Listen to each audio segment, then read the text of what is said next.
Hi, welcome to our channel. రాష్ట్ర రాజకీయాల విషయానికి వస్తే నిజామాబాద్ ప్రస్తుత ఎంపీ ధర్మపురి అరవింద్కి మరోసారి టికెట్ ఇవ్వద్దంటూ నిన్న బీజేపీ కార్యకర్తలు ఆత్మహత్య ప్రయత్నం చేసుకున్నట్టుగా వార్తలు వచ్చాయి. ఎందుకు అంతగా ఆక్షేపిస్తున్నారు తదితర వివరాలు తెలుసుకునే ప్రయత్నం చేద్దాం. మనతో సీనియర్ జర్నలిస్ట్ శ్రవణ్ కుమార్ గారు ఉన్నారు. శ్రవణ్ కుమార్ గారు, ధర్మపురి అరవింద్కి మళ్ళీ టికెట్ ఇవ్వద్దని చెప్పి సొంత బీజేపీ కార్యకర్తలే నిన్న ఆత్మహత్య ప్రయత్నానికి పాల్పడినట్టుగా వార్తలు వచ్చాయి సామాజిక మాధ్యమాల్లో. ఎందుకై ఉంటుంది?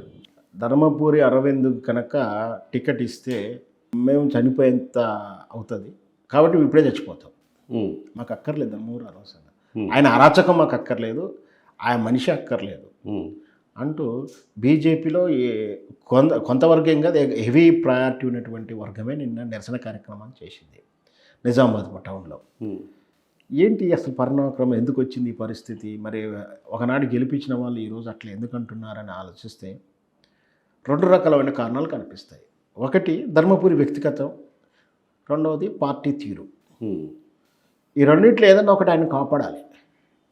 దురదృష్టవశాత్తు పార్టీ తీరు ఆయనను కాపాడతలేదు, ఆయన వ్యక్తిగత విధానం ఆయనను కాపాడతలేదు.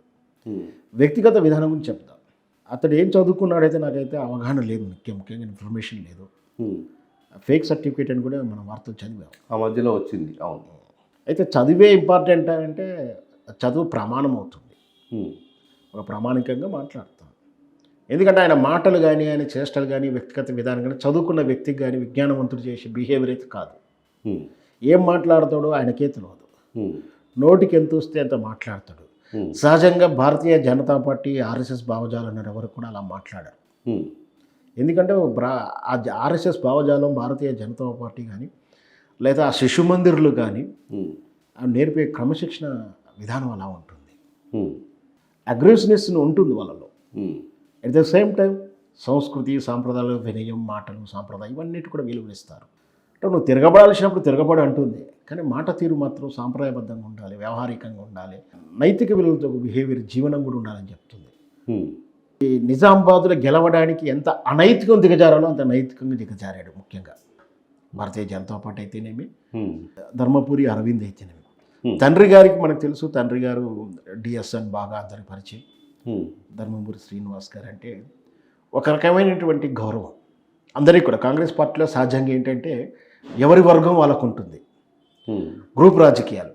కనుక ఆయన ధర్మపురి శ్రీనివాస్ అంటే డిఎస్ గారు మొదట కాంగ్రెస్లో ఉన్నాడు, ఆ తర్వాత బీఆర్ఎస్ పార్టీలోకి వచ్చాడు. ఈరోజు కూడా ఆయన బీఆర్ఎస్ పార్టీ ఉన్నట్టుగానే భావిస్తాను. కాంగ్రెస్లో ఉన్న బీఆర్ఎస్లో ఉన్న ఒక క్రెడిబిలిటీ ఉంది, అన్ని పార్టీలతో అన్ని వర్గాలతో మంచి నేమ్ ఉంది. ఒక రకంగా అనకూడదు ఆ మాట, పెద్ద మాట అవుతుంది, కానీ పండిత పుత్ర పరమసుంఠ అన్నట్టు అంత మంచి తండ్రి కడుపున ఇట్లాంటి వాళ్ళు ఎలా తయారవుతారు అనేది, అంటే మనం బిడ్డలంగంతగంత అలరాతకంత అని కూడా సామెత ఉంటుంది. అట్లా నైతిక విలువలు దూరంగా ప్రవర్తించడం, నోటికొచ్చినట్టు మాట్లాడడం, ముఖ్యంగా అక్షరాలను పెట్టి చేతులారా రాసినటువంటి బాండ్ పేపర్, అది సరస్వతీదేవి ప్రమాణం చేసినటువంటి విధానం అవుతుంది. అది దాని మీద నా అబద్ధాలు మాట్లాడడం, బొల్డోజ్ చేయడం, ముఖ్యంగా పసుపు రైతులకు బోర్డు తెస్తానడం, బోర్డు తేలేకపోవడం, తేలేకపోదాన్ని సమర్థించుకున్న విధానం, మళ్ళీ తెచ్చిన తర్వాత తెచ్చామని చెప్పుకోవడం, ఇదంతా పార్టీ తరఫున ఆయన చేసిన సేవల తరఫున క్రెడిబిలిటీ లేదు.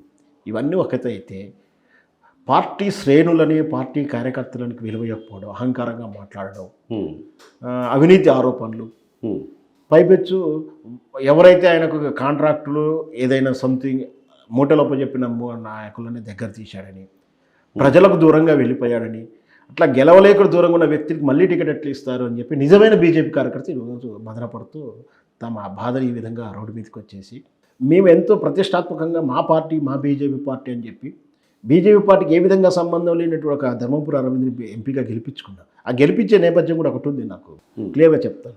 అతడు గెలిచే క్యాండిడేట్ కూడా కాదు, అది కుట్రలతోటి, కుతంత్రాలతోటి, ముందస్తు పథకంతో చేసినటువంటి పథకం వల్ల గెలిచాడు. అదేంటో కూడా మా గతంలో కూడా చెప్పాను ఈటల రాజేంద్ర విషయంలో వచ్చినప్పుడు. ఆ రోజు 2019లో ఉన్నటువంటి ఎన్నికల నేపథ్యంలో ఒక ఎత్తుగడేసింది భారతీయ జనతా పార్టీ. అది వార్ రూమ్ అంటాం మనం. ఇది ఎట్లా ఏంటంటే క్రియాశీలకంగా ఒక పథకం ఉంటుంది, వాళ్ళు ఆలోచించేటప్పుడు ఒక వార్ రూమ్లో క్రియేట్ చేసుకునేటువంటి సిచ్యువేషన్. మరి మీకు ఎలా తెలుసు, మీరు చూసారా ఏంటంటే ఆంతరంగికులు చెప్పడం వాళ్ళ విధానం బట్టి అర్థమవుతుంటుంది ఏం జరిగింది. మనం బీఆర్ఎస్ పార్టీని, కేసీఆర్ టీఆర్ఎస్ పార్టీ, ఆ రోజు టీఆర్ఎస్ పార్టీ టీఆర్ఎస్ పార్టీని గెలవలేము, గెలిపించలేము, మనం ఓడిపోతాము, మనం దెబ్బ కొట్టలేము, మనం ప్రత్యామ్నాయం కనపడతలేము. మరి బీజేపీ మాత్రం దేశమంతా వెలుగుతుంది, ఇక్కడ ఎందుకు వెలగలేకపోతున్నాం? 119 సీట్లు మనం గెలవలేకపోతాం. 10 గెలుస్తామా? 10 కూడా గెలవలేము. ఎందుకంటే ఒకటే గెలిచాడు, మనకు తెలుసు ఆ విషయం. మనల్ని ఎవడు విశ్వసిస్తలేరు, తెలంగాణలో ఎవడు మమ్మల్ని విశ్వసిస్తలేరు. ఇక్కడ మత రాజకీయాలు పనిచేయవు, ఇక్కడ అభివృద్ధి మాత్రమే పనిచేస్తుంది, ఇక్కడ ఆత్మగౌరవం మాత్రమే పనిచేస్తుంది. ఈ 3 విషయాలు అంటే మత రాజకీయాలు పనిచేయవు, అభివృద్ధి మాత్రమే పనిచేస్తుంది.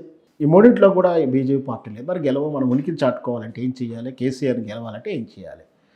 కేసీఆర్ను 119 గారిలో ఏం చేయలేము, కానీ ఆయన ఆత్మగౌరవం మీద కానీ ఆయన బలం మీద దెబ్బ కొడితే కానీ ఆయన ఆయుపట్టు మీద గెలిచి ఒక్క 2 సీట్లు గెలుచుకోగలిగితే మనం కేసీఆర్కి డీటీ కొట్టామని చెప్పి పథకం వేశారు. అది కేసీఆర్ను ఎన్ని జిత్తులు చేసినా ఓడించలేము, మరి ఎవరిని ఓడగొట్టాలి? అక్కడ కవిత అండ్ కేటీఆర్ని చూశారు. కేటీఆర్ గారు అభివృద్ధి వెల్లుండికి వెళ్ళిపోయి ఉన్నాడు, ఉద్యమ తీరు ఎంతో ఉంది. కవితను ఓడగొట్టాలి. ఇద్దరిలో ఎవరైనా ఓడగొడితే మనకు బలం వస్తుంది. అంటే ఇక్కడ వాళ్ళు తీసుకున్న నిర్ణయం ఏంటంటే కరీంనగర్ కానీ కరీంనగర్ జిల్లాలో మనం ఏం చేయలేం కాబట్టి కరీంనగర్ ఎంపీ సీట్ని మనం కాన్సన్ట్రేట్ చేద్దాము. ఇక్కడ కవితను ఆమె కవిత మహిళ కాబట్టి ఈజీగా మనం పడేయచ్చు, మోసం చేయొచ్చామని ప్రజల్ని. అది కవిత. వీటి గెలుపు కోసం ఏం చేయాలి? అహర్నిశలు ఎంతకైనా దిగజారైనా సరే ఎత్తైనా గెలవని టార్గెట్ పెట్టుకొని ఈ ఈటల రాజైనటువంటి నమ్మక ద్రోహులు ఇచ్చినటువంటి ఎత్తుగడలతోటి వాళ్ళు గెలిచారు.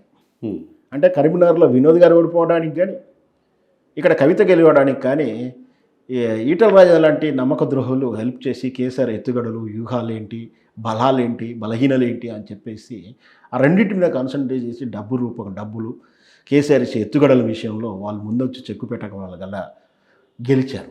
వాళ్ళు అనుకుంది సాధించారు. ఇప్పటి వరకు కూడా బీజేపీ పార్టీకి ఒక స్టెబిలిటీ లేనటువంటి తెలంగాణలో ఈ 2 గెలుపులతోటే వచ్చింది. ఇట్లా ఆ సంకరతోటి గెలిచినటువంటి వ్యక్తి ఈ ధర్మపురి అరవింద్. ఈ అంటే ఇక్కడ ఏదో ఒక తొండి, ఒక అపనమ్మకం, అబద్ధాల మీద గెలిచినటువంటి బండి సంజయ్. ఈ విషయం ప్రజలకు తెలుసు. ఈ విషయం ప్రజలకు ఈ రోజుకి అర్థమైంది, బీజేపీ కార్యకర్తలకు అర్థమైంది. ఎవరినో తీసుకొచ్చి ఒక అనామీకున్నే, ఒక అర్హత లేని వాడిని గెలిపించుకొని ఆ రకంగా చూసినా గెలవడానికే అనర్హుడిగా గెలిచాడు.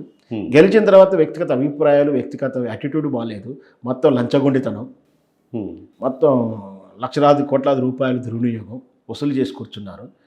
ఇప్పుడు మళ్ళీ అదే ఇస్తే ఇక్కడ వీళ్ళంతా నిజమైన బీజేపీ కార్యకర్త ఏమేంటంటే మళ్ళీ మోడీని గెలిపించుకోవాలి, మళ్ళీ ప్రధానమంత్రిని చేసుకోవాలి. ఇట్లాంటి వానికి ఇస్తే మళ్ళీ ఒక సీటు తగ్గిపోతుంది.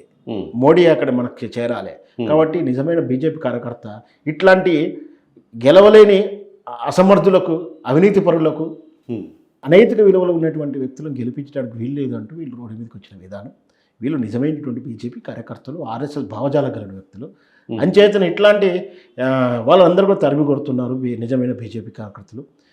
నిన్నటి చేసిన 2019 ఎన్నికల్లో జరిగిన పొరపాటు ఏందో వాళ్ళకి అర్థమైంది.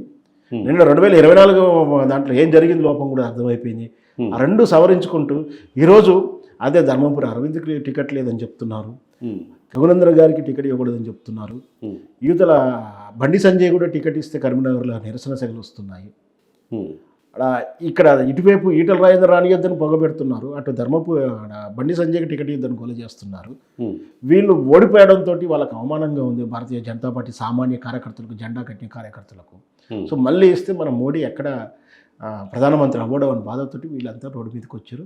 ఖచ్చితంగా వీళ్ళంతా నిజమైనటువంటి భారతీయ జనతా పార్టీ కార్యకర్తలుగా చూడాలి. ధన్యవాదాలు శ్రవణ్ కుమార్ గారు.